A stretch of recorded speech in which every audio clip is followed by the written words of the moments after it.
We will be answering and discussing some of the most frequently asked questions. Our goal in this channel is to answer your questions and provide you with valuable information in hopes to prepare you for buying and selling a home. I'm your co-host, Robina Turnage, branch manager, realtor with Long River Realty, here with broker owner and host Tim Hawley and appraiser realtor Jared Rell. Joining us today is one of Arizona's well-known and highly experienced home inspectors, Michael Johnson with AmeriSpec. Hey guys, I appreciate you letting me on. Oh, no Absolutely. problem. Welcome we're glad to have you. Yeah, welcome. Thank you guys.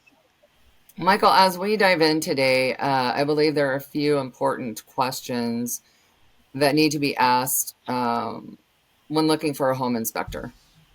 Sure, absolutely. Are you licensed and insured, and why is this important? Oh, especially since we live next to California, it's a very good question, and it helps set us apart from different areas. We are what's called a regulated state here in Arizona, which requires schooling, testing, continuing education. You go over to California, it's not required in that state. So things like that are definitely things that will set you apart from others. It is not easy getting your license. It's definitely a stick to it book, being proactive, learning your education, and putting it to good use. So, for that reason, I think that it sets us apart in this state and it makes us a little bit more educated, a little bit more experienced and ready to see the things out in the field that we do see every day. So, for that case, huge importance here just to make sure that that person knows what the heck they're doing. Yeah. When you're training to become licensed to do home inspections, you have to do ride-alongs, right? How many you had to do a whole lot of hours of that, didn't you? That's correct. We're required to do 30 parallel exams or reports, like you said, Jared. It is basically having a mentor of someone more than 5 years in the business. You have to have experience of more than 5 years to do it.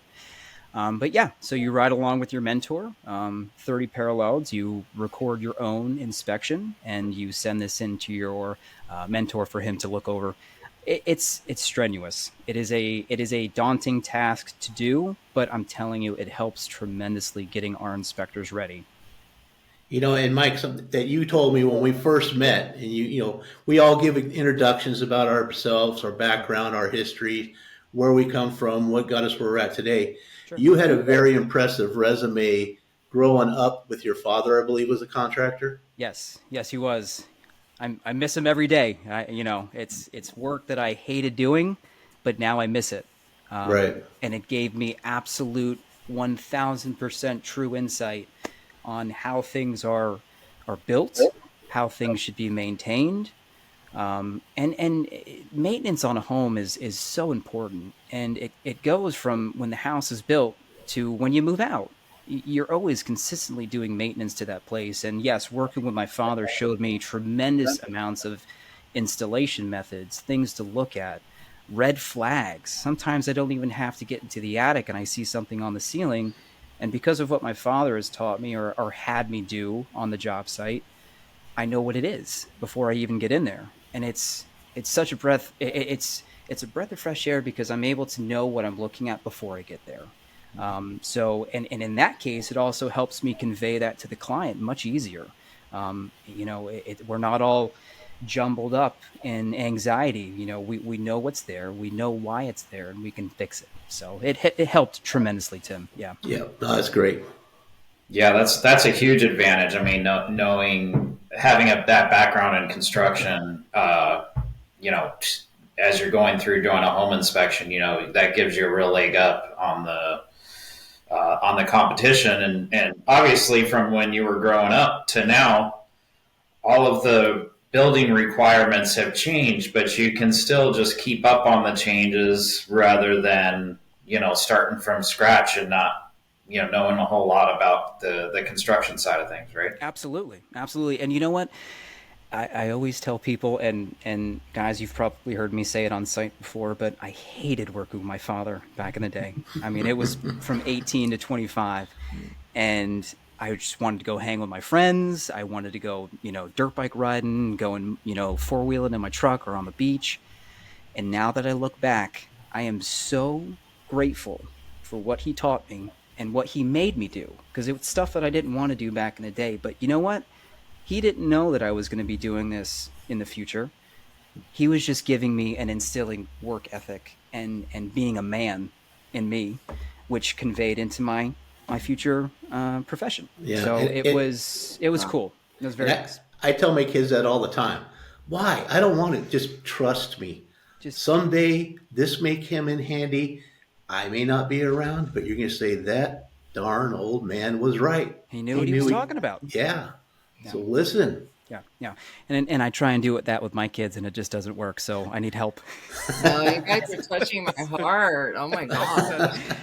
So Yeah, I was saying, I got teenagers, and I don't think they want I'm sorry, Jared. anything to do with anything. But it's good to know that at some point they're going to realize that it was all good.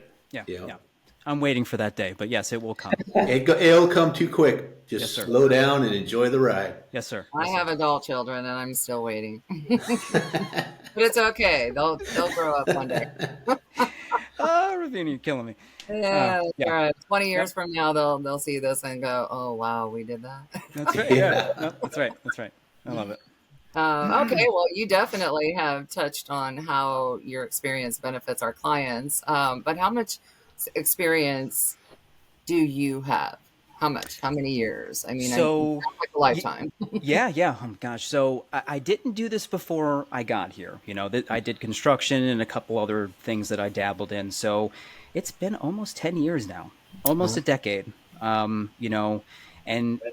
the first day I was here, I was doing inspections with my mentor. So it's almost a decade in the running. So it's Nice. been great. The first year or two was, and I'm sure Jared, you can back me up on this, being an appraiser, but it's hard, man. The first year or two, nobody wants to give you a shot, especially me, because I took it over from a gentleman that was, established for almost 20 years. He was, an older gentleman, very experienced. And then here's this young buck coming in that doesn't know left from right, that they think. So it was tough. I had a lot of manufactured homes my first year. Yeah, thanks to a lot of us. Lake Drive, yeah, a lot of Lake Drive and Quartzsite and all Right. that, and We appreciate you. yeah, and I Yeah. appreciate you guys tremendously. I would not be here if it wasn't for you guys. But yeah, it was tough. 10 years, and I look back and I'm like, where did it go? Where did it Yeah. go? You're going to wake up tomorrow and you're going to be at 20. I'm coming up on 20 years since I started training I'm right about at 20 years since I started training to be an appraiser. Yeah, fingers crossed. I hope to be exactly where you're at, Jared. That is a dream of mine.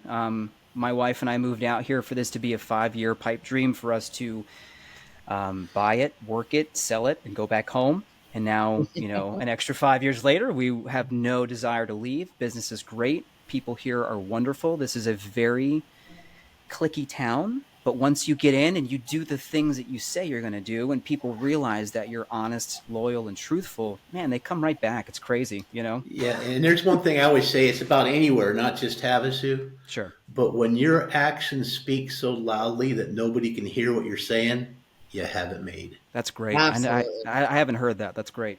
That is great. Mm-hmm. I mean, when you care about what you're doing and you put the work in, people can tell. And that's in any business. That's not just in your home inspection of business or my appraisal business or all of our real estate business in general, but any business. I mean, you can tell when somebody cares about what they're doing and the quality of work that they're putting out, and that's important. Absolutely. And I'll give you insight, and I might be going a little far into my mind and off the rabbit hole here, but when I start something new, I want to be the best. I want people to say, wow, he really enjoys what he does, or he has a passion for it. So any job I've ever had, I want to know all the ins and outs. I want to be the best. I want to be that person. When they think of that, it's Mike. And that's what we wanted to bring here. So like Jared's saying, with that 20-year run that you have, I mean, just to do that in this town for so long is a credit to who you are and how you work. And that's exactly what I want to do. Well, stick with us. We'll take you places. Yeah. Yeah. So let's talk about the cost of a home inspection, Mike. Sure. How do you determine the cost? How do you calculate the cost of a home inspection? Sure. So it's solely based on square footage for the home.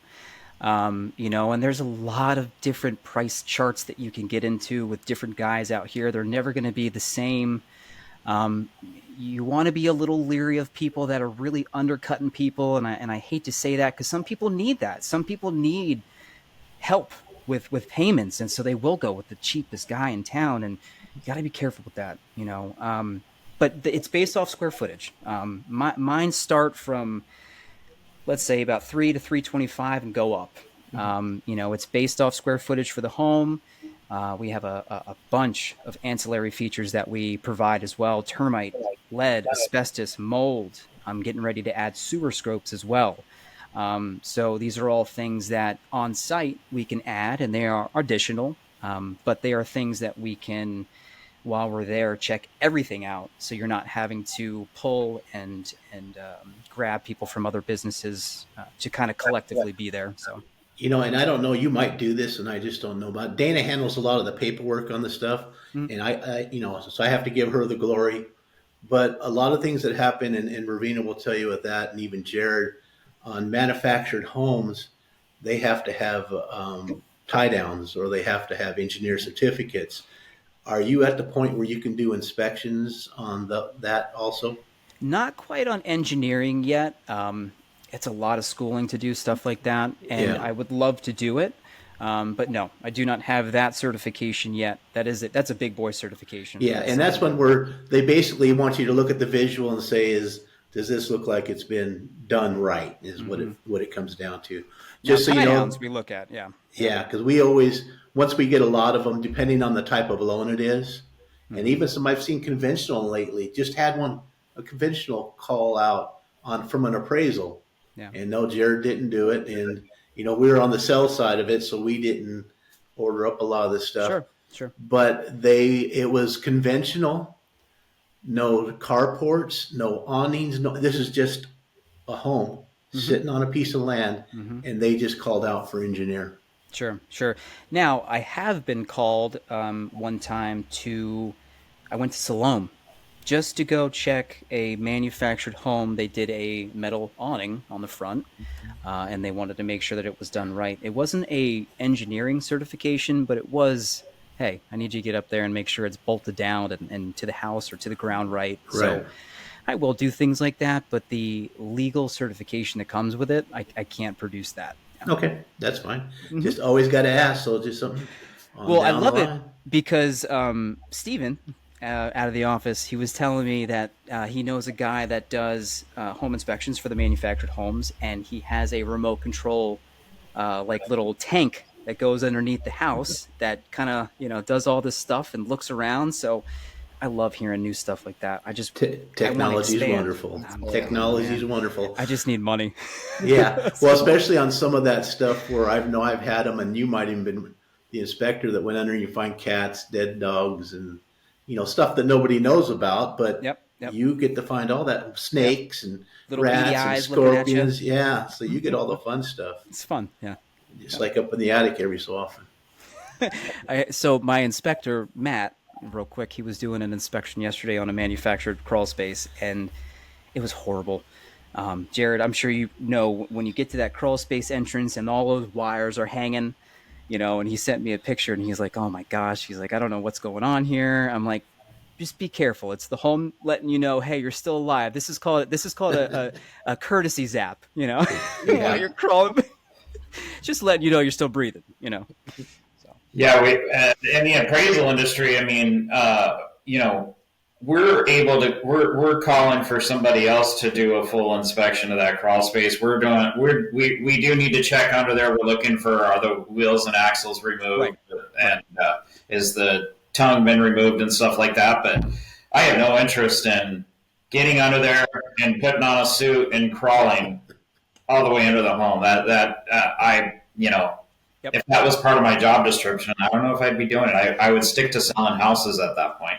I tell you what, I hated it up until I found Matt, and then I was like, you know what, I can tell you to get down there. Matt, if you watch this, I'm sorry, I love you. But you know what I mean? I'm like, check it out. Nobody wants to do it, right? I'm as big, I'm not a big guy, so obviously it's easy for me to get down there, but I'm like, Matt, you, you get down there, boy. Oh, gosh. That's great. Well, Mike, do we have any other? I mean, we're gonna in the 4-part series, we'll be breaking it up into like plumbing specifically, talking about plumbing and electrical and structural. Those are the next 3 that we'll be. It's great. Yeah, those are good ones. Those are really good ones. Yeah, Mike, tell us some about the territory. How big? How far out you guys go? Yeah, sure. So people, and how far out you usually have to schedule out. Yeah, that's huge great. Also, that's good information. So typically we're booked out about a week to a week and a half. Sometimes you can catch us and we're able to get to you in a couple days. It's a little different now that I have Matt running with me. I have a little extra freedom, which is nice. So, but the distance that we go, I always say it like this. I will go 2 hours out one way because that does not allow me to do a second. So I schedule that. I'll go 2 hours one way. That's 4 hours drive time total plus the inspection. I don't do anything further than that. So I've pretty much gone to Siloam, Quartzsite, Blythe, Ehrenberg, Wickiup. I've gone up there before. Dolan Springs. Territory is pretty much, like I said, about a 2 hour circle around, and I'll do that. Anything further, it doesn't allow me to really charge appropriately because it does cost more for me to be there. And I don't like to head scout people. And sometimes people will say, it's two and a half hours away. And just doing that is an extra $150. Right. And I know I've had you in the past do some homes out in Yucca, which is remote ranches, a little further out, dirt roads. Yeah. You got to make sure you talk to whoever the listing agent is or the buyer's agent. Make sure they know where you're going so you don't end up stuck in the wash or something else. But you're okay doing with the dirt road still? I mean, that was a long time ago. It was a long time ago. Yeah. And it's funny because I had the old work truck from Dave DeBrava at that point, and he still had the old Atlas maps in the back of the seat, the paper maps. So if I ever got stuck, I could pull them out in Yucca and just start flipping through. I wouldn't know where I'm at, but I'd try and find it. I used to. Yes, I will. I started too. Yeah. Those maps that dates us back a little ways, but I used to have pirates maps. There was no GPS. Right.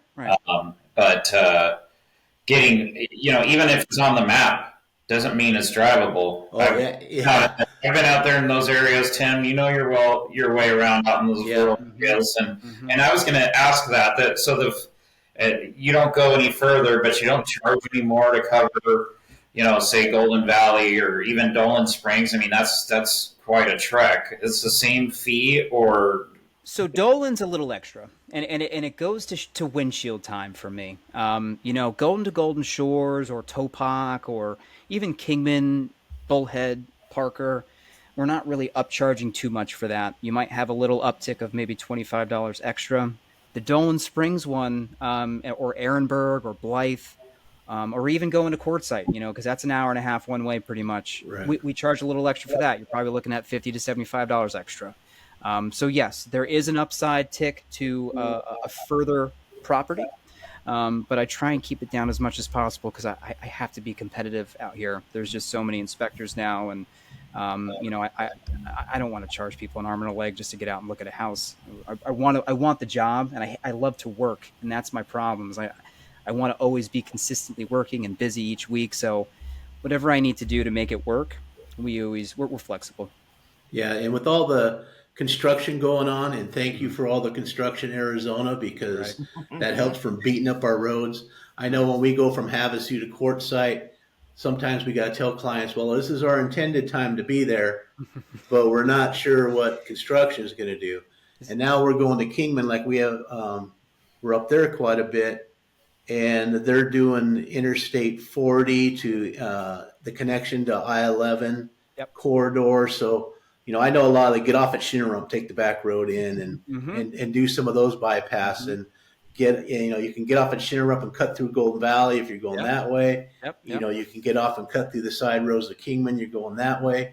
So a lot of times, you got to look at these things. And so, we let everybody know our intent is to be there at that time. We're leaving in plenty of time to make it there in that time. Sure. But unforeseen has been a lot of road construction lately. And hey, that's great. I'm loving it. Me too. It's nicer. I have a standing front end alignment with Big O.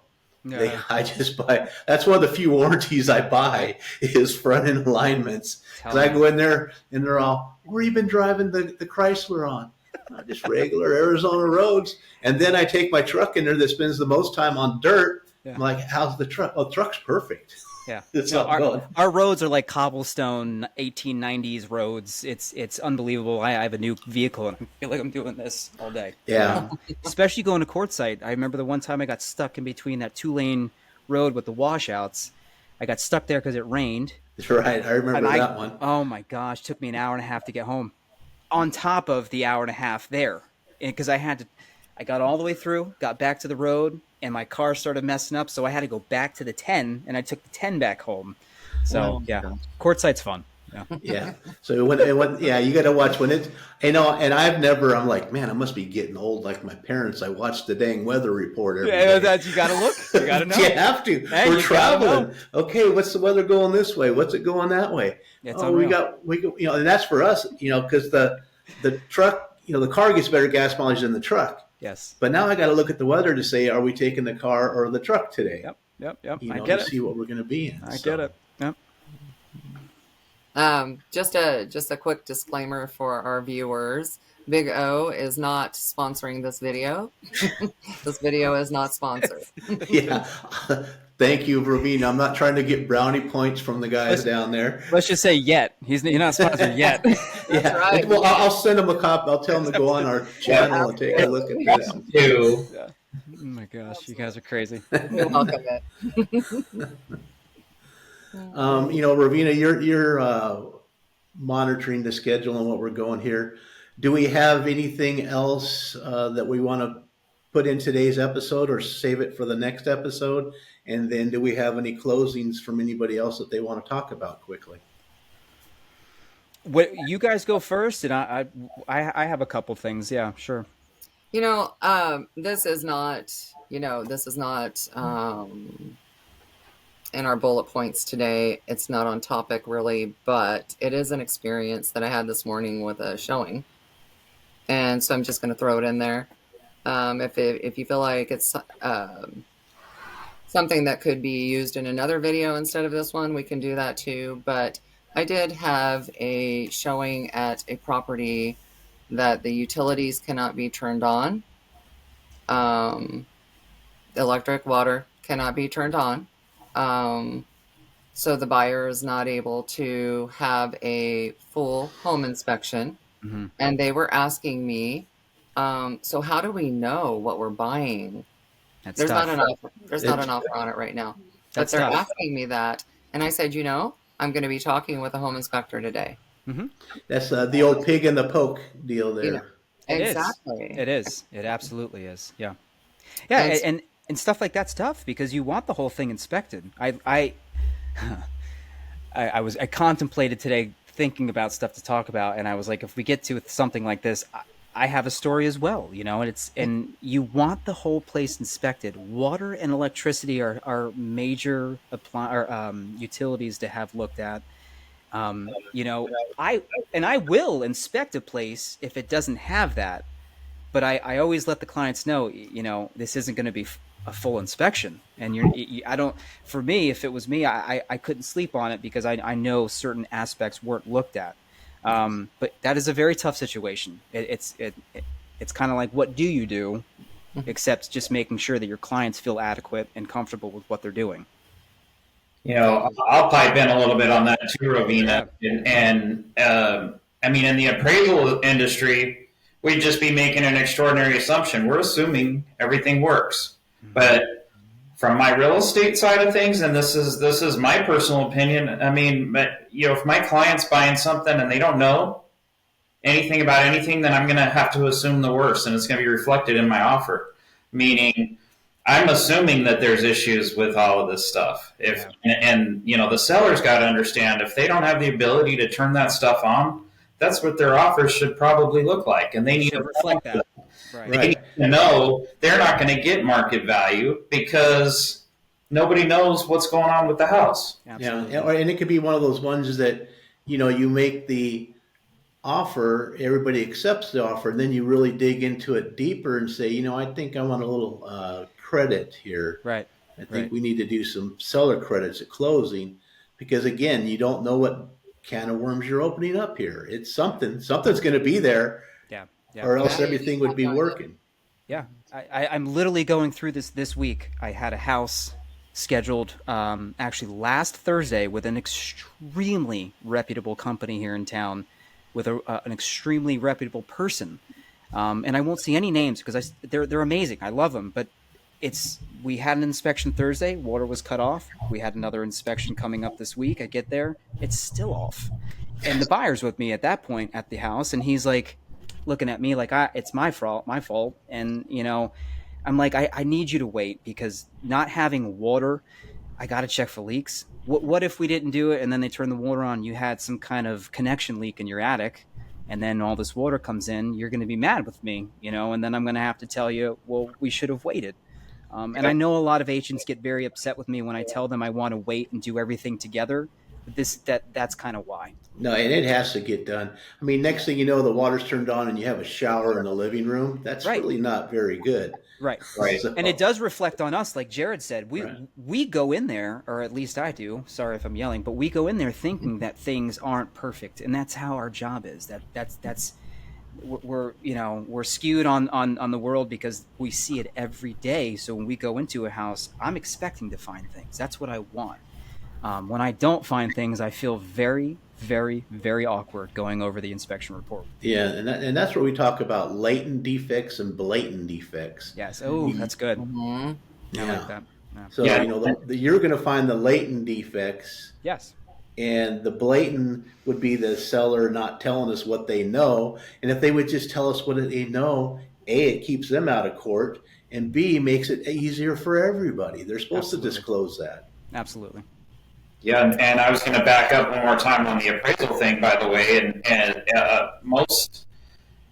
I can do an appraisal making those assumptions, but that's usually not going to work for a loan.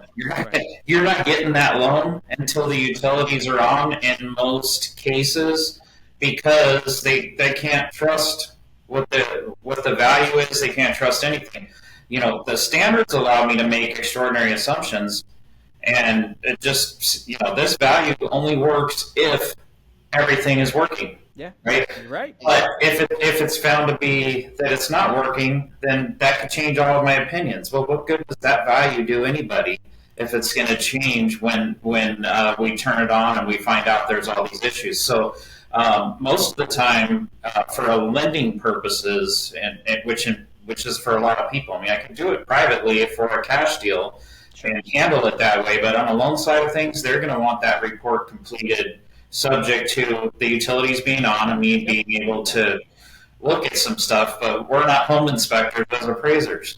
No, but you understand that's exactly it. I mean, it almost kind of does go hand in hand, but different verbiage, different legal. Just have them on. Just have them. And VA and FHA is not even going to allow that. Right. They're not going to lend on something that doesn't work. They're not lending on a piece of land, because basically that's what it comes down to. When you have nothing that works at the home, you're buying a piece of land. Mm-hmm. Until you repair or find out what's going on with the place. Yeah, I agree. So what would you say? So say that a buyer wants to see a house and it's been vacant for, I don't know, now it's been a year. What and with the utilities off. Mm-hmm. Like, what does that, how would it impact, I guess, the utilities, the inspection, Yeah, um, yeah. from maybe a couple weeks or a month vacant to, especially here in Quartzsite or in Mm-hmm. Arizona, period, with our Mm-hmm. heat, Yep. um, to a year. I Yeah, mean, I mean, it utility. drastically can change from a month to a year. Just Mhm. and again, if people aren't, because it is so hot out here, if you're not keeping moisture inside the house, it will destroy wood. That is an absolute out here. So you're talking a month of heat as opposed to a year of heat. I mean, your cabinets, your flooring, baseboards, things like that can be destroyed. Um, Well, imagine your plumbing if you haven't run water through it in a year. Absolutely. All of a sudden, you turn that water on, your toilets are squirting everywhere, the Yep. sinks are leaking. Yep. It's not good for those seals to dry out. Yeah, I have an inspection coming up next week with a house that's been vacant for 5 years here in Havasu. Wow. Oh. So on those, and it's actually not myself; it's my inspector Matt Warren who's going to take it. But him and I had a discussion about it. These are homes where when we get there, like you were saying, Ravina, because there's so much time in between. And Tim and Jared, like you were saying, there's so many things that can happen in between. He really has to slow down. He has to slow down. We have to check every little crack, every little movement, every little, every piece, windows, hardware, doors, things might not work, and with a 5 year vacancy, a lot can go wrong. So with that, we do slow down, try and really get into the inspection, stay within the inspection on the section we're at. And again, this brings me into doing things like this. It's best to leave us be. Let us kind of do our thing. When we're into a home like this and we're deep diving into certain things, the way I say it is if you look at a window, people pretty much see two pieces of pane and a frame. When we look at it, Jared looks at it, there's 20, 30 pieces or components that go to this window that we're checking. So when we're looking at things, we're deep diving, we're thinking. So letting us stay on task helps tremendously if clients are on site during Yeah. the inspection as well. I meant to bring that up earlier. Yeah, save the questions for the end. That's we try to tell our people. Mm-hmm. Give them a half hour, Yep. 45-minute head start, Absolutely. and then we can all gather at the end Yep. and go through it piece Yep. by piece. Absolutely. Just because I've had people take me off every 5 to 10 minutes to bring me over here and say, well, there's a tape seam crack, or that nail pop, is my wall going to fall down? And I'm gonna be honest with you, it was my first couple of years, and I missed a huge issue at the house because they kept pulling me off task. And we took care of it. They were very happy. We took care of it. We made sure that they were happy. The agent was happy. But ever since then, I myself will respectfully say, hey, you paid for my service. I want you to get that full worth of it. I don't want me to miss anything on your behalf. So if you could just leave everything at the end, like you said, Tim, that's the perfect thing to do. Yeah. Yeah. That's kind of what that's when I'm doing an appraisal. It's the same thing. If I'll make a mistake if we're talking while I'm doing it, so I'll let them know usually if a homeowner is going to be home during the appraisal. I'll ask that they. I'll tell them here's what I'm going to be doing. Here's kind of the order of things, and then when we're done, I'll come and talk to you and I'll check. See if there's anything you want me to tell you about. And nine I times like how you said that. I Yeah. notes of most of what they're going to tell me. I've already picked it up during the process. And Yep. back to the window thing, Mike. That's your department. We're not looking that closely. Okay. All right. But you know what I mean, though, right? I mean, it's The surface thing, I'm doing the quick visual, like I'm the buyer walking through the house, right? I'm just looking for value. Yes, I'm looking a little further than that, but sure. I'm not a home inspector. I don't want to be a home inspector. That's a whole different thing. It's not that I don't want to be a home inspector, but I don't want, as my job as an appraiser, I don't want to assume that responsibility within my scope of work. I want Absolutely. that to be a different scope of work. Yeah, we do what our licenses say we can do, whether we're Right. in home inspector or an appraiser, a realtor, broker, whatever it may be. That's the number one rule. follow what your license allows you to do, and you Mm-hmm. won't get in trouble, and you'll be able Mm-hmm. to serve the people the best. And if they need to be brought up to speed on, this is what I'm licensed to do, and this is what I'm here to do today. Absolutely. I always tell the agent, don't try and explain my report. It's my report. No offense. You don't have to do anything. Direct them to me. Like you don't have to explain anything extra. Just like you're saying, I don't want you guys to have to be in the boat of having to explain a comment to where you don't know the state standards of a home inspector or this and that. And sometimes I've been able to talk people off of ledges, per se, on not wanting to do a home because they think that the stucco cracking on the right side of the home is structural. And I'm not laughing at them. I'm laughing at the comment because I used to think that too when I moved here. I'm not from a place where stucco is a very commonly used material. We have EFIS where we have class action lawsuits with stucco. So coming out here, it was a huge, huge learning curve, especially with concrete as well, knowing that it cracks as much as it does, but helping people understand the types of area we live in and how bad the elements will affect places or things on a home. It's just unbelievable. Yeah, and some of that detail sounds like it's going to go into our next episode because the kinds of things you're looking for. Yes, You know, I like it. That's what I was just getting ready to say. We can go on and on and on, and we'll be 10 episodes in before we get done here, and the people's heads are going to spin. I think Ravina ought to wrap us down, and Okay. that way everybody can look forward to our next episode with Mike. And again, hit the like and share button. Shoot us over questions you may want to see on future episodes. Let's go. Yes, guys, Mike, I appreciate it. I was just going to say thank you for joining really us do. today. Yeah, I really do. Can you tell viewers how they can contact you? Absolutely.